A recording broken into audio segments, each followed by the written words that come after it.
So for the next session in this room, we welcome Niels Basjes, a man that needs no introduction. Enjoy. Thank you. Good morning. Today I'm going to talk about Measuring 2.0, about the technical choices, about the architecture, about computer science, a lot of the stuff that's behind her. This talk is packed. So I'm going to first talk about context, why M2, what are we doing special about the measuring, the entire pipeline of processing and analytics is going to be talked about. A bit of introduction for those who don't know me. I have a background in computer science and business, and I have experience in software development, computer science research, and architecture. So what is the context we're talking about today? It's measuring interactions, because we want to know what we put on the page, what the user did with it, how did they respond, all to build applications on top of that. So, stuff from personalization, site improvement, fraud prevention, etc. But why M2? We already have Omniture, Google Analytics. Well, to put it simply, it started with we needed more details. Those JavaScript-based solutions, they all measure the page, and no more details than that. We needed to know exactly what we put on the page and why. And doing that at about 4,000 pages per second, we estimate that given the entire site being tagged, we should see something like on average 30 events per page. That's 100,000 per second. And already today, we're exceeding the 1 billion measurements per day. So that's quite a volume. Like I said, Omniture and Google Analytics are JavaScript-based. And to me, JavaScript-based measurements are broken, fundamentally broken, for the very simple reason that you're measuring a side effect. And it's even worse. An order measurement is a side effect of a side effect, because you place the order, then sometimes you get the confirmation page, and then you measure the side effect of the confirmation page as if it's the order. So you have missing orders, duplicate orders, all kinds of bad data. And it's also blockable. According to Google Analytics, I never visit the site because of Ghostery. And they're boxed solutions. So you're given the JavaScript and the processing as one thing. And in Omniture, we're constantly running out of EVARs. But also the Google Analytics is not that good. If you look at last March, you will see that there was a spike and then a sudden systematic uplift in the number of users on the site. If I zoom into the hourly level, you'll see why. We are adding additional data about the visitors, about the users, whether they are topper or nopper. And that initial load is seen in the graphs. So the number of users on the site, according to Google Analytics, is wrong. So to me, JavaScript-based measurements are like this. And still we keep saying we're doing a data-driven organization. And I go like, yes, seriously? You call this data-driven? And for some use cases, the data is also too old. If we want to use the data in recommendations in personalized campaigning, we only get it once every 24 hours. And that makes personalization a day too old. I'm no longer interested in this recommendation. This is too old. So in general, there are a lot of applications where the value of the data decreases rapidly. And even after a few minutes, it's already close to worthless for the real-time applications. You want to be as close as possible to instant. But do note that time is not important for all applications. If you're doing crowd analysis, if you're doing a batch job that calculates the latest recommendations for our catalog, then batch is fine, because you're doing something for future visitors. But if you're doing something for the visitor that is on the site now, the time is of the essence. So we need something that supports batch processing, good old MapReduce, like we've used for a long time, but nowadays we also have a lot of data in Google BigQuery, and we need stream processing. Low latency, real-time behavioral analytics is something we need. And there you see the two most prominent tools, Apache Flink and Apache Beam. So measuring 2.0, it's all about making the measurements better, more reliable, more timely, and thus making applications to our customers more relevant and helping them better. Now, when I started the project, I wrote down what I wanted, and essentially I wanted everything. All interactions, non-blockable, Googlebot has to be in there, all hackers have to be in there. I want the data to be much more reliable. The JavaScript-based measurements, I'm simply stating you're missing a quarter of the traffic. We want to reduce the load on the client because the omniture tags are heavy, and I want to reduce the latency. Below 1 second was the goal when I started. And of course, we wanted to design it in such a way that it becomes easier for the application developer, easier to test, easier to validate, but also for the business. You can just measure everything, no more running out of EVARs. And oh yeah, there were these things about privacy and security, and then still wanting to do all the long-term profiling that had to be tackled. This was actually the hardest part. I'm not going to talk about that part though. But the goal of M2 was really that we wanted to create the best possible data we can create. And to do that, we had to make a lot of really hard choices. So the first one is, where do you measure? How do you measure? Well, we measure where it, whatever it is, happens.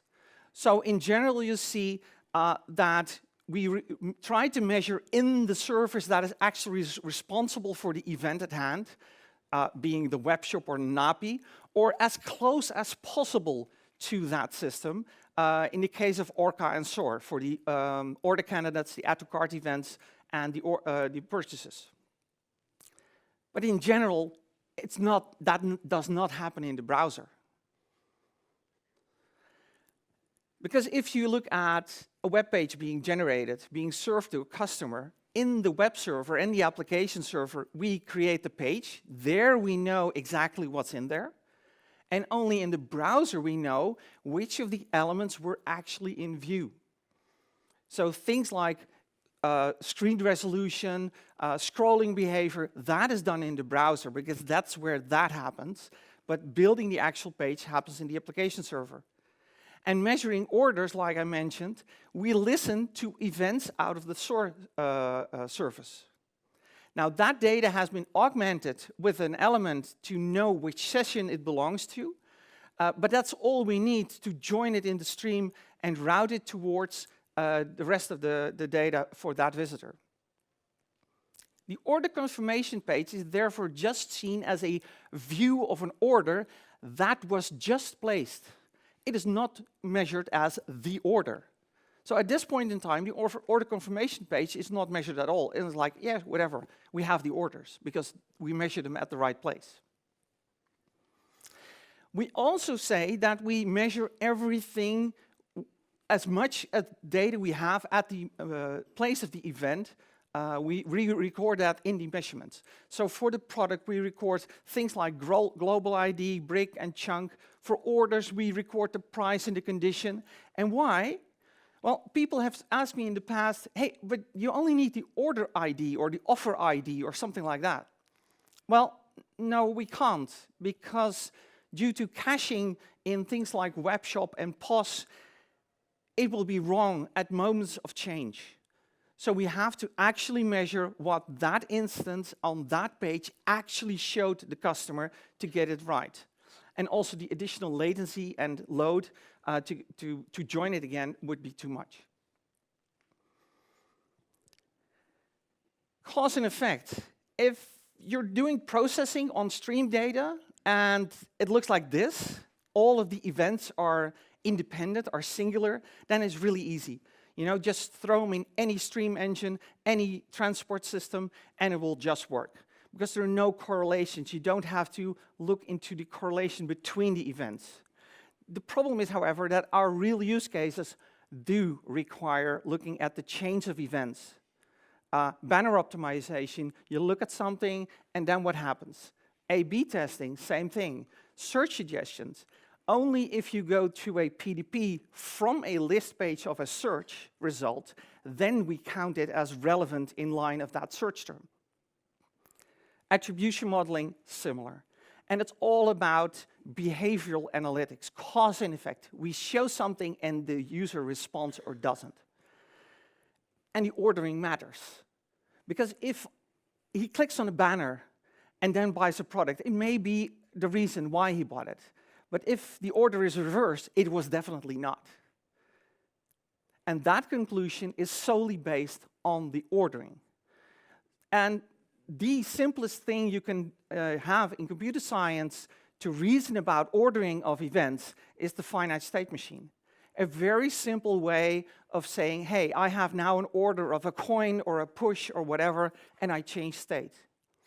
Now, in real-life situations, for example, the search suggestions, you need to store the search term that was used, and that means that you have to go once a level more advanced, and that's called a push-down automaton, which is simply a state machine with a little bit of memory.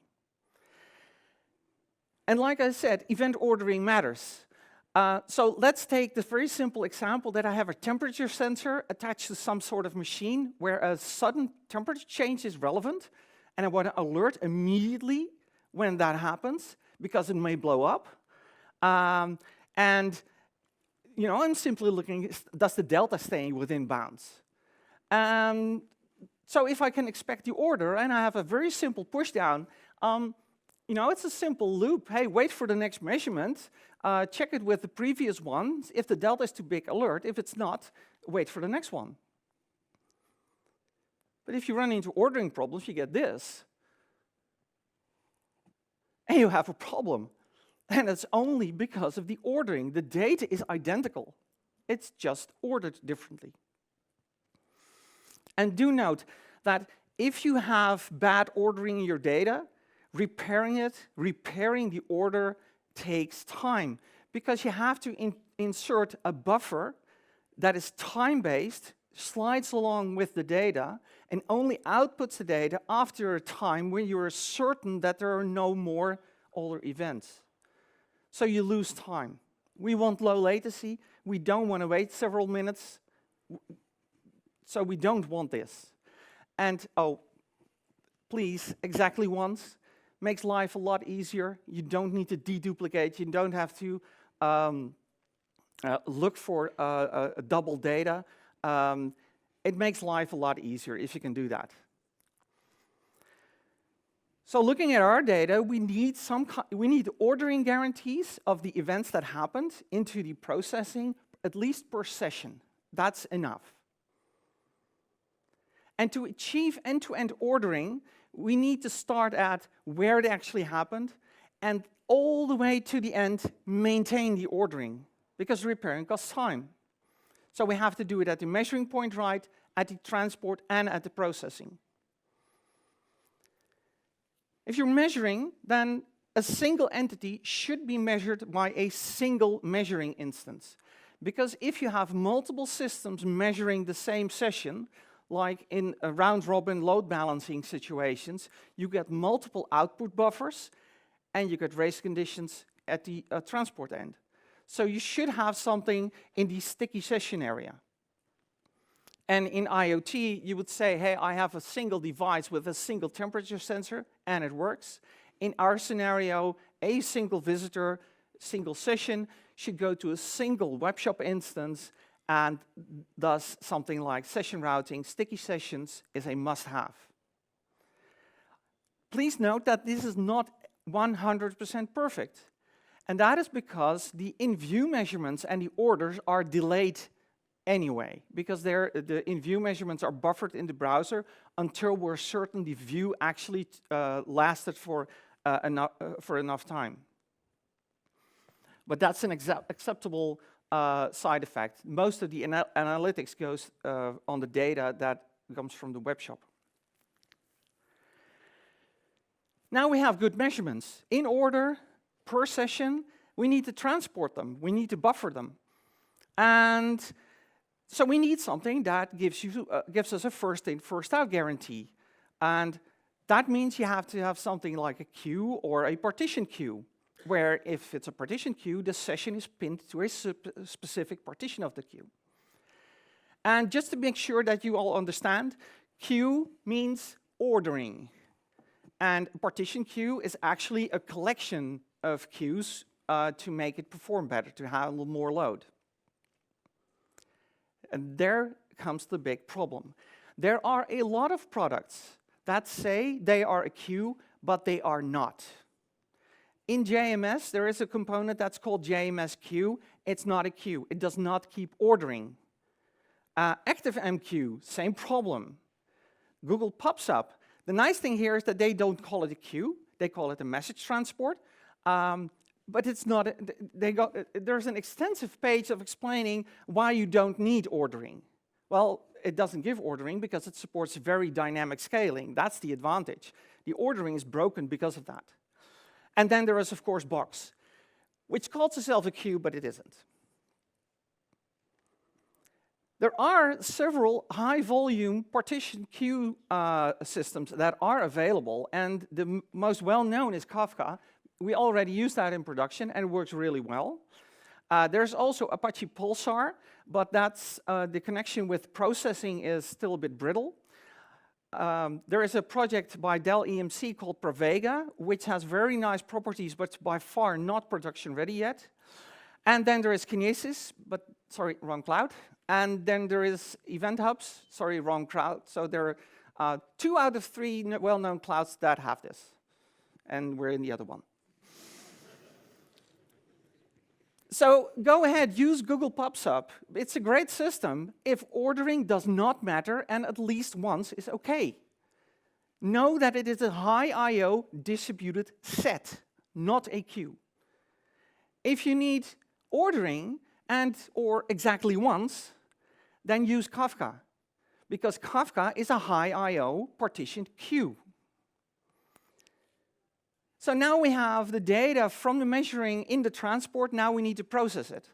So we need processing that gives us low latency, exactly once, keeps the ordering, has support for stateful processing, for example, using a pushdown automaton, which we can then do per session, because we do stateful, and has to be able to recover the state in case of a node failure, because that's what happens in reality.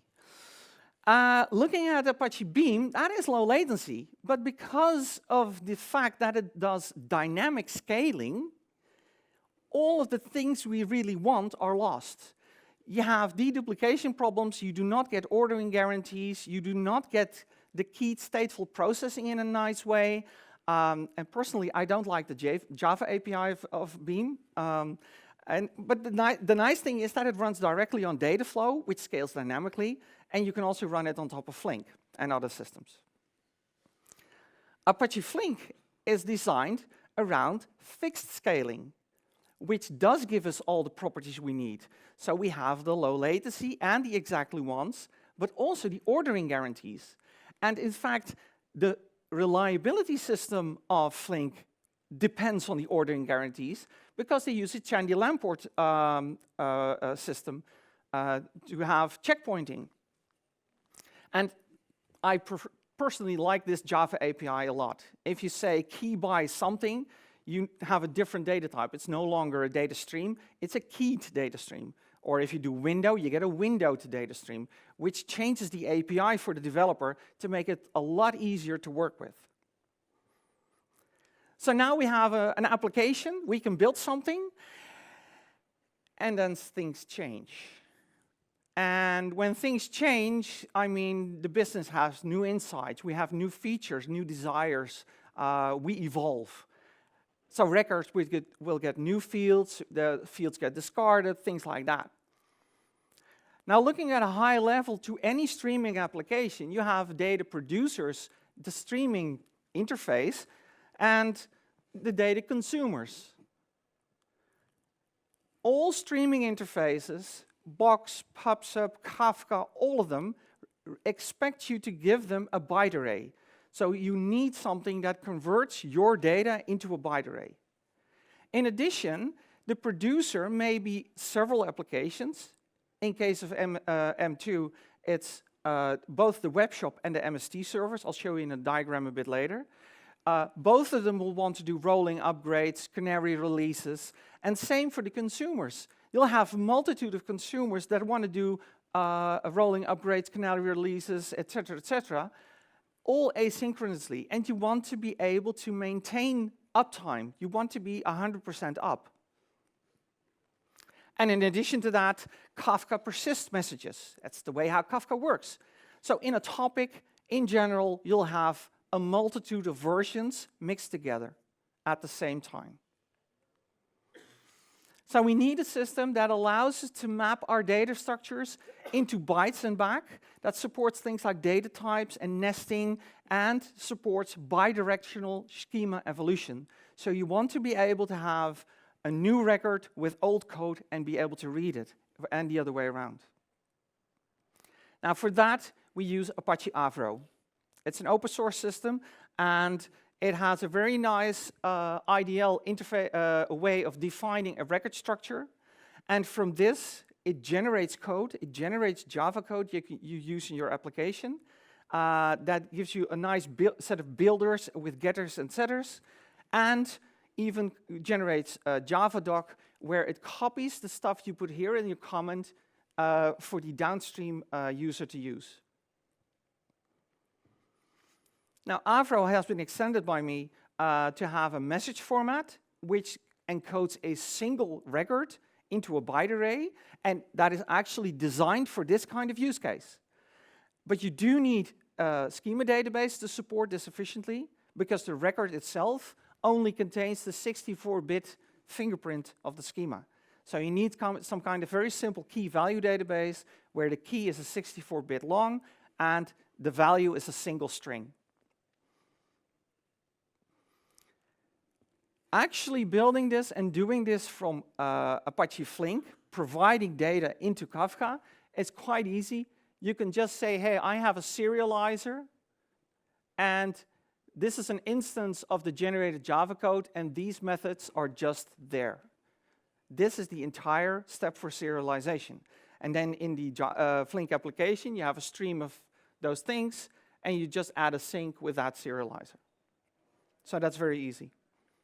Consuming is one step extra, because in case you get a message with a fingerprint that you do not have built in, you need a way of retrieving it from your data store.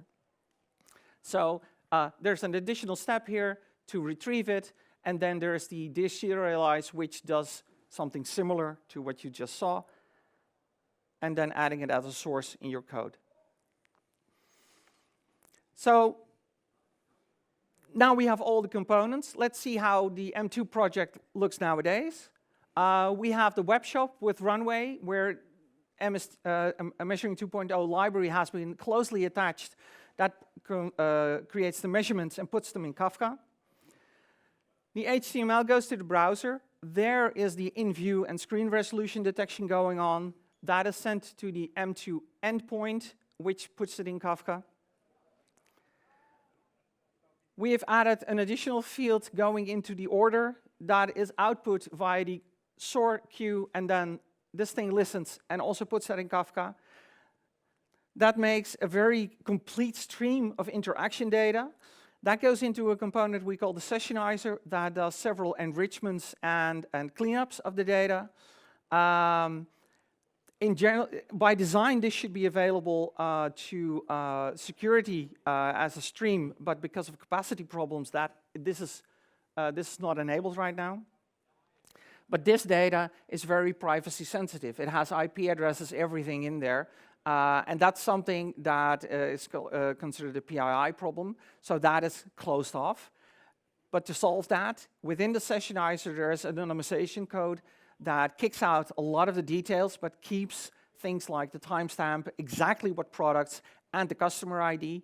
So that data is available for use for all kinds of personalization, recommendation systems, etc. So then we want to use the data.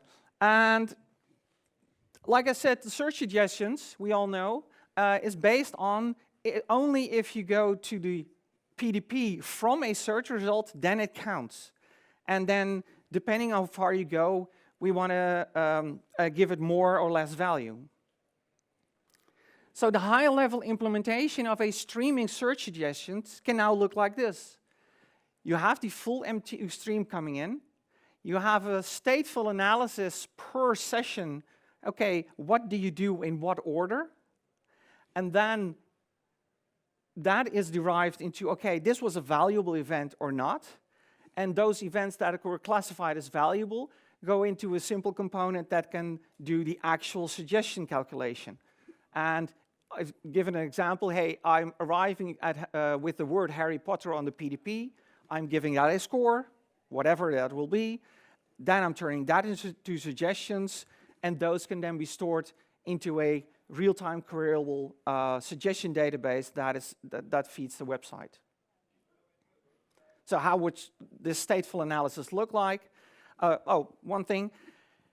Up until this point, the ordering is important because we're looking at the event stream. After that, the ordering is of less importance. You can even say, after this calculation, I'm buffering it and flushing it into the database, say, every minute. So how does this state machine look like? Well, you have an initial state. The default is I'm not doing anything with search.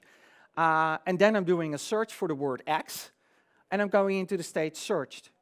And when I'm making this transition, I'm sending out a message, hey, we have a relevant event for the downstream step I just described. Then if I click on the link to the PDP, I'm going to the found stage, and again, hey, this is a relevant event. Now, the PDP actually consists of a collection of pages with offer compare and reviews and things like that. So there are a few pages that actually mean that I'm staying in this state. And then when I do an add to cart, hey, I have another event that is relevant. And if for whatever reason I'm doing anything in those steps that is not one of the things I described here, I am going back to the initial state. I'm no longer doing search. And this is essentially how I see the streaming equivalent of search suggestions, how that can be built in a quite simple way. Now, for those of you who are really interested into the science behind all of this, these are a few books I can highly recommend, especially the first one that goes really into the fundamentals of computer science, of big data systems. It's a bit of a read, but it's well worth it. Thanks for your attention. If you have questions, I'm here. Yes?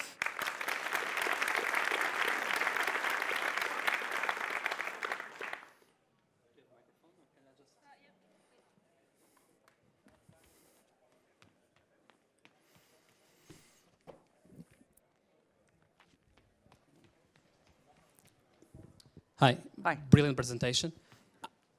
You talk a lot about going that extra mile, that I feel like if I'm browsing a browse on bol.com, my next recommended products are being calculated almost in real time. Yes. How do we validate the business value in doing that, as opposite, for example, 30 seconds later, 1 minute later? Because that will drive then the technology decision. There are a lot of situations where we have found that going really close to the ball makes a difference. And if you choose a technology stack that messes up the order, it becomes problematic of fixing it. You automatically have a delay of at least 1 minute, but probably more. And that is too much. If I have a delay of, say, 5 seconds, then I would say, like, yeah, that would be doable. But looking at real life and how the ordering changes, especially in all those transport systems, it's not nice. It really messes up the delay and gives you so much latency that you don't want. And it's also really important to realize that this system was designed to support all use cases. If we were to design a system that only supports the batch use case or the long latency use case, we would have made different choices. But this was designed to fix all of the measuring problems once and for all and give us all the capabilities we may need. So at this point, we're thinking of all the kinds of things we can do. If I would have done it differently, we would have blocked all of those options from the start. And that's something I chose not to do.